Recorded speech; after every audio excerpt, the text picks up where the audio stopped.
Hey everybody, Dr. Jared Skowron from Autism Awakening. Today, we're going to take a break from that Facebook Live series because October is ADHD Awareness Month. So I wanted to, again, take a break from our Facebook Live series and interject here this week with an ADHD Facebook Live. Obviously, ADHD is super common. I think I've got it. I know a lot of adults have it. I know a lot of our kids have it, especially our kids on the autism spectrum, because they may be dealing with not just the developmental delays of autism, but also the lack of focus and attention. So wanted to kind of just work here on ADHD. Now, whether your child has ADHD on its own or has ADHD kind of with autism spectrum issues, doesn't matter either way. We're here to walk you through how to help your child get more attention, get more motivation, and not be as impulsive. So there's some really interesting research out there. So I'm going to kind of walk you through it.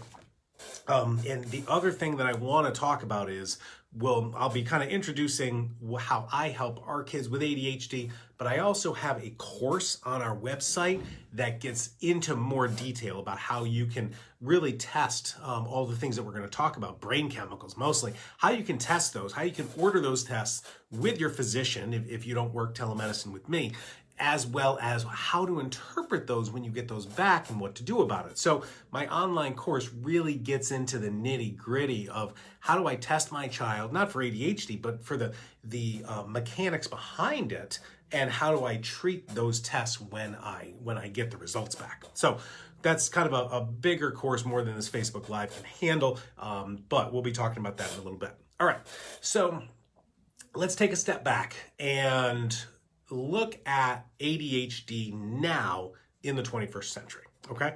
So ADHD now in the 21st century, many people have it. The symptoms are pretty obvious. It's a problem with focusing. It's a problem with paying attention and keeping attention. It's a problem with impulsivity, and it can be a problem with hyperactivity. Now, back in the day, there used to be ADD, attention deficit disorder, and ADHD, attention deficit hyperactive disorder. They kind of combined those into ADHD and ADHD inattentive, which is basically the same thing, but without the hyperactivity. Either way, those are the technicalities behind all that. What's more important is my child is not focusing. My child is not responding. My child is very impulsive, which basically means they're not listening to you. They're just kind of thinking about the things in their own brain and just jumping out as, anytime that they can. That's behind all that impulsivity.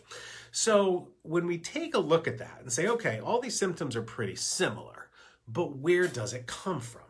All right. And even more importantly, and this is where I want to start this Facebook Live, is how are we treating it conventionally? Now, I'm here to kind of explain different natural treatments. That's obviously our focus, but we can look at how things are treated pharmaceutically and really get some info from that we can then use to figure out how to treat things naturally. So when we take a look at the conventional treatments of ADHD right now, they're basically two different categories of pharmaceuticals. The first category are ADHD stimulants. So that's Ritalin, that's Concerta, that's Vyvanse, that's Quilivant. There's a bunch of them, okay? What they do is make the brain go faster. They make the whole body go faster. They are pharmaceutical grade stimulants, all right?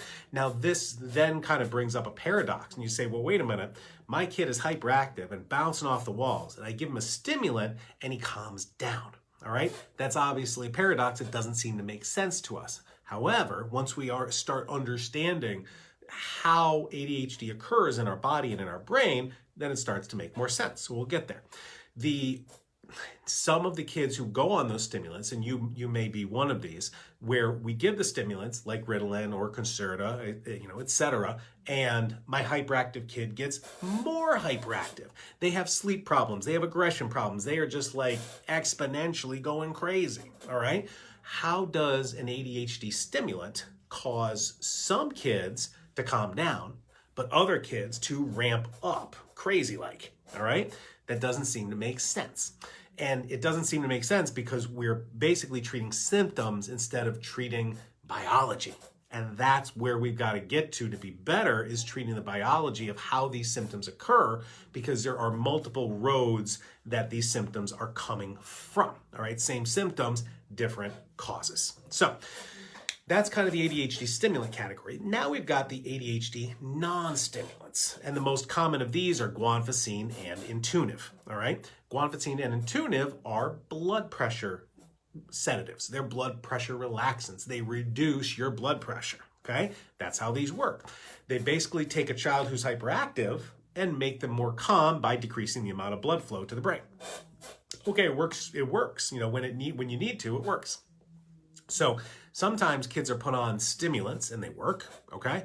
Sometimes they're put on stimulants, they help the focus but cause the hyperactivity, so then the doc will also add the non-stimulant blood pressure medication to try to treat the side effects of the stimulants, all right?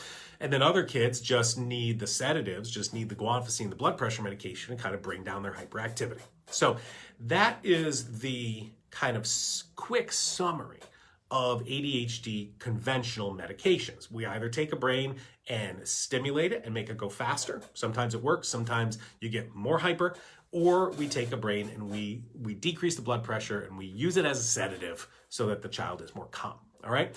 That's conventional understanding of ADHD.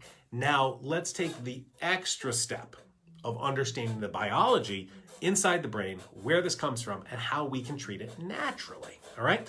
So I got a few research studies today, and I'll tell you, I'll tell you this in a minute. My most favorite research study on natural treatments for ADHD was pulled. It was yanked off. It was canceled, all right? It was fake news. It was misinformation. And I think that's very intriguing that the research study that's showing natural treatments work is kind of being erased from the history book. So we'll get there in a second. All right. This first study talks about a review of the pathophysiology, the etiology of ADHD. All right. Now, obviously, the symptoms are hyperactivity, inattention, impulsivity, and problems in social interaction. Medications used to treat ADHD indicate a dopamine and norepinephrine deficit as the neurochemical basis of ADHD. However, there are poor adverse effect profiles and a multitude of drug interactions with those stimulants. But let's get to the big part. The medications that are used indicate a dopamine deficit. So right there, let's understand that better, all right? Dopamine is one of the major chemicals in your brain. That's an accelerant. It's a stimulant. It makes your brain go faster. It brings you focus. It brings you concentration, okay? That kind of magnifying glass for what you're doing. So we need that dopamine for that focus. And if there is a dopamine deficit, then when you increase the dopamine, you get more focus. But what are the symptoms of a dopamine deficit? Well, just like this research study says, the symptoms are hyperactivity, inattention, impulsivity, all right? That's because, in my opinion, the brain is trying to wake itself up. The brain is not getting enough stimulation. How many of your kids need stimulation? Need stimulation of exercise and bouncing around, stimulation of TV shows, stimulation of just drama. If you got one of those teenagers that needs drama, if you have a child, or sugar's another great one. If your child is constantly seeking stimulation, okay, that is a sign that they have a dopamine deficiency. Now, we test for all these brain chemicals in our patients, in our kids. It's easy. It's a urine test, regular labs. It goes through your insurance. Great. We can find a dopamine deficiency and then treat it. Now, pharmaceutically, they treat it with Ritalin and Concerta. Okay, we're going to treat it naturally. All right, we'll talk about that in a minute. The reason the kids are hyper with a dopamine deficiency is their body and brain is trying to wake itself up. It's like, come on, wake up. All right, I need that. I need the TV. I need the sugar. I need the input. I need to jump around to wake my brain up because I don't have enough dopamine. Okay, now we're not going to do it pharmaceutically. We're going to do it naturally, but you understand the biology of it. This accelerator in the brain is low. All right, what's next? Here's another research study. Again, it just kind of emphasizes the same point. The role of dopamine and noradrenaline in the pathophysiology and the treatment of ADHD. Dopamine and norepinephrine or noradrenaline play important roles in high executive functioning and are reported to be impaired in ADHD. Okay, medications used in the treatment of ADHD increase brain catecholamine levels. Catecholamines are the dopamine and norepinephrine. So again, another research study, and there's so many of them that show that this deficiency in dopamine and norepinephrine, also called noradrenaline, are causing the majority of the symptoms. And when we stimulate that dopamine, whether it's pharmaceutically or naturally, you're going to get that increased level of dopamine, and that is going to help with the ADHD symptoms because the ADHD symptoms are from the deficiency of dopamine, okay? Easy peasy lemon squeezy. All right, now let's kind of look at this category of kids where you give them the stimulants and they get more hyper, more sleep problems, more aggressive, all right? In those kids, there's a different biological cause. It's not from the dopamine deficiency, it's from something else. Elena just said, do you treat parents too? We treat as many people as we can help, Elena. Don't you worry about that. So if your child gets more hyper from taking pharmaceutical stimulants, you may not have a problem with the dopamine deficiency. You may actually have a serotonin deficiency. All right. So what we need to do with these kids, these are the kids that do well on the blood pressure meds. They do well on the non-stimulants. They do well on the guanfacine and the Intuniv because their brain is going super fast and they need to calm down. Again, same symptoms on the outside. That's what makes this confusing. You can have a hyperactive kid who has a low level of stimulants, or you can have a hyperactive kid that has a high level of stimulants in the brain, all right? That's what makes this confusing. It's, to figure it out, you either trial and error with the treatments, whether pharmaceutical or natural, or you do the lab testing and get to the bottom of it. So if we need to increase the brakes, if we need to slow you down, okay, we need to look at serotonin. Serotonin is one of the big brakes of the brain. Let's calm down, let's be happy, let's be calm, and let's be relaxed, okay? So does serotonin deficit affect ADHD? Well, what does that say? A chronic deficit of serotonin at the synapse may trigger symptoms of ADHD. So it can be either a dopamine deficiency or a serotonin deficiency. Either one is going to really explain these two different subsets of kids. Either the kids who are, have ADHD symptoms and need more stimulation to do better, or these ADHD kids who need to be relaxed and calm down. And again, it sounds paradoxical because some kids, we're revving them up and they get better. And other kids, we're calming them down and they get better, all right? That sounds confusing, but these are the two different kinds of ADHD. Either one's going too fast, we got to slow them down. The other one's going too slow, we got to speed them up. All right. How do you figure out which is your child? Well, you got two choices. Either trial and error the treatments, whether pharmaceutical or natural, and I'll get to the natural ones in a second, or do the testing. Okay. And the testing is going to be a urine analysis of these brain chemicals. You can check your dopamine levels, your norepinephrine levels, your serotonin levels. It's all through the urine. It's all through your local labs. It's all through your insurance. Okay. I get into the really fine details of those lab tests and how to interpret them on my ADHD course, which is on our website, okay? And I'll talk more about that later. So now let's say you want to try the natural fix. What do we have to increase dopamine and speed your brain up for more focus? And what do we have to increase serotonin to kind of calm you down and be more relaxed? Easy enough. For more dopamine, more focus, okay? We use our attention on the double supplement, all right? This makes dopamine, period. This supplement contains all of the nutrients that the brain uses to make its own dopamine. And this is what blows my mind about human nature, or about just life in and of itself. Everything in our body, the chemicals, the bones, the teeth, all of our feelings, all of this stuff is from the foods we eat. Okay, our body takes all these little pieces of proteins and vitamins and minerals and glues them together. Okay, you want more dopamine, just take the ingredients that the body uses to make more dopamine, period. All right, what about serotonin?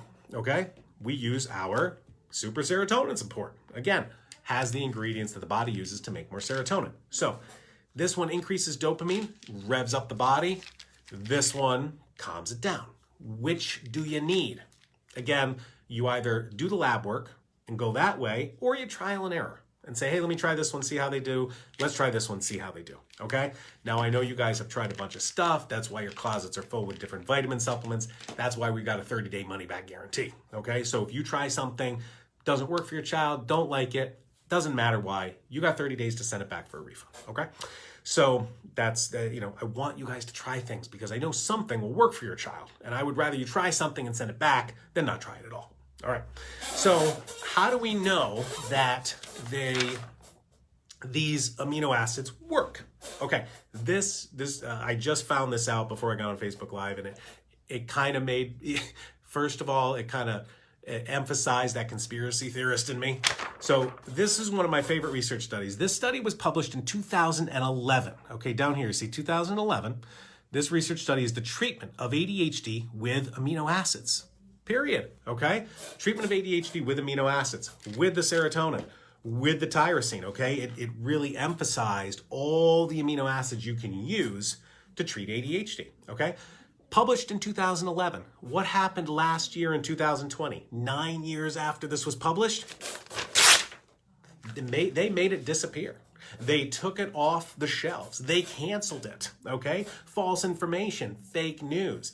Anything that is not promoting pharmaceuticals is starting to be removed from the scientific literature and from history, erased from history. Luckily, I've got a PDF of that exact research study, the full thing, on our ADHD course on our website. So if you want to really read what's being removed from science, okay, you can get it there. So it's really important when we see these research studies, we've got to download them before all of a sudden, the powers that be all of a sudden erase things that don't make them a profit. And I honestly think that's where it's from. So that in and of itself, let's continue. The other two things that can contribute for our kids for ADHD, or for us for ADHD, the other one is cortisol, okay? So this is cortisol response in children and adults with ADHD. Now, cortisol is unique. It's not brain chemistry, but it has to do with your temperament, okay? Cortisol is your stress hormone. So if your child gets really stressed really easy, okay, if just one little thing sets them off, if you're walking on eggshells, all right, and you got to be careful about what you say to your child, or they get to their homework and they just get frustrated and give up, that's usually associated with a cortisol problem, okay? So treating the cortisol, while it won't give you more focus, it will allow you to handle the stress of it. So it'll help you sit there and be more involved with it, all right? So we have two cortisol supplements. This is my favorite, which is Temper Tamer. Again, your child doesn't have to have a temper, but they normally do. We also have a supplement called Sanity Saver. Those will both help support cortisol in the body and help, again, not with the focus, but it'll help with maintaining your ability to handle the stress, okay? The stress of, I'm trying to do my homework and I'm getting frustrated, or whatever's stressing you out, okay? Last but not least, how many of your kids go cuckoo bonker nuts when they have foods with artificial colors? Red dye, blue dye, you name it. I don't care the color of the dye. Many of our kids, okay, have focus and attention and hyperactivity problems after they eat food colors, okay? Food colors in Europe, outlawed. Why? Because we know food colors cause ADHD symptoms in certain kids, so they're outlawed across Europe, okay? We've still got them here in the US because we like bright, colorful things that attracts us, and we want to buy it, okay? We want to eat it because it looks so nice. But those chemicals in your food that only increase its marketability and sellability, they do nothing for the nutrition of the food. They increase ADHD symptoms in certain people. Why? Okay? This is a research study talking about the role of histamine in moderating the effects of food additives on children's ADHD symptoms. Food additives can exacerbate ADHD symptoms and cause histamine release. All right, so what does that mean? And let me also note, the food additives that cause and exacerbate the ADHD symptoms cause a non-IgE dependent histamine release. Let me explain that. Histamine is the chemical that's associated with allergies, okay? Runny nose, watery eyes, etc. Histamine also causes hyperactivity and sleep problems in the brain. So if you have a food that you're allergic to and it creates histamine in the body, that can cause those problems. Or certain foods contain histamine or make your body produce histamine even if you're not allergic to it. Food additives and food colors are one of those things. They will get that histamine moving inside your kid's brain, causes the sleep problems, causes the focus problems, causes the mood and the anxiety problems. So we've got to make sure that A, you are avoiding food colors. Period. Please don't get foods that have colors in them. There's so many great alternatives now that you can get that don't have food coloring. They use other natural things to color your food, like turmeric. I just bought some gummies for my daughter the other day, and this one has dyes, this one has dyes. Oh, these don't have dyes. And even the name brands now are creating things without food dyes because they know that more and more parents are looking for those. So avoid the food dyes. Next, if your child does really get hyper and behavioral on food colorings, and you know this to be true, they probably have a histamine issue. And you should probably be avoiding foods that have histamine, and you should probably be taking a supplement to reduce histamine. We've got, I don't have it here on my desk, but we have something called histamine C, because vitamin C does help reduce histamine levels when taken on a regular basis. So, there are many things that we can do for ADHD. So let me kind of step back, summarize, then answer your live questions. All right? ADHD affects many of us, causes a lot of the same symptoms, lack of focus, hyperactivity, impulsivity, etc., from different biological causes, okay? If you treat the right biological cause, you'll get improvements. If you treat it incorrectly, you'll get side effects, all right? That's why we have some kids who go on pharmaceutical stimulants like Ritalin and Concerta, etc., and they get worse, okay? Some kids get better, some kids get worse. We've got to figure out what your child is going to respond best to, okay?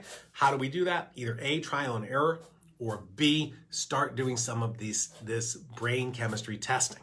If you want to really understand the details of this brain chemistry testing for ADHD, how to order it with your doctor, and how to treat it and how to interpret it, go watch our ADHD online course, okay? Or you can just start to trial different supplements, okay? If you think your child is seeking stimulation, they probably have a dopamine deficiency. They could probably support your dopamine levels with attention on the double. If your child is very hyperactive and has sleep problems, okay, they probably have a serotonin deficiency, and so increase their serotonin, all right? If your child is very quick triggered, you're walking on eggshells, normally a cortisol issue, I would try the temper tamer. Again, the temper tamer helps your focus a little bit, but more helps your ability to stay on task, all right? Then we've got this other side thing of a histamine intolerance, and if your child really gets exacerbated in their ADHD symptoms when you eat food colorings or during seasonal allergy seasons, like now is fall allergy season, all right? If your child's ADHD is getting worse now, it could be from a histamine issue, and something like our histamine C or a vitamin C supplement could help. All right, so that's kind of the whole summary of ADHD. And again, you don't need pharmaceuticals to help your child with those symptoms. You can use different natural things and obviously dietary changes, avoiding those food colorings as well.